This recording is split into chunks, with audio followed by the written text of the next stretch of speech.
خدای متعال نگهبانشان خدای عالم باشه. الله اکبر.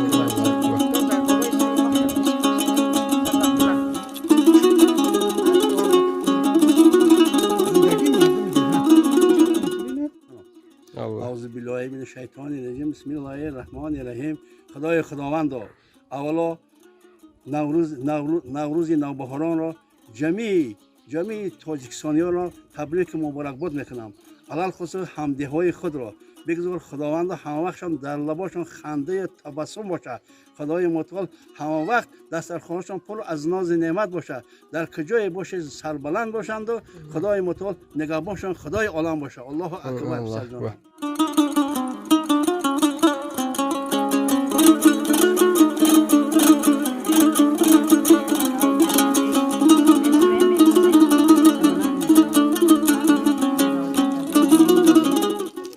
وقتی که همین تسلی اومد در جهان اومد اوضاعش فهمیدیم، فقط دعا کردیم که خدا همه به نیکی بگذره. خیلی به کسل و به چی هم نمیشه آدمیزاتو با برای ویده فقط دعا میکنیم که به سبکی بگذره.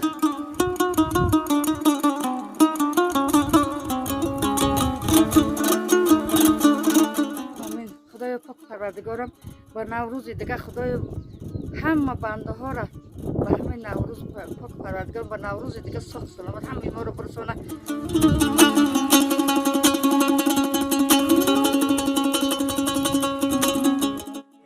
ما همه مادرها همه آرزو هوس داریم که دست در دعا داریم که دنیا را خدا تنجی کنه، فرزندای ما را او روی محمد به همه قشلاقا تنجی باشه، همه جای جهان آبادی باشه و سری و پوری باشه. خداوند همه فرزندای ما را آیندهشون خرسندی باشه، خوشبختی باشه، اول سلامتی باشه. به همه آدما ما دعای نیک دارم در همین نوروز که همه را تن جانشان سعادت باشه و دنیا را تنجی امانی کنه. خداوند همه جمله مومنای روی دنیا را با آرزو هوساشان برسانه، مثل گلهای بهار همیشه خندان باشه.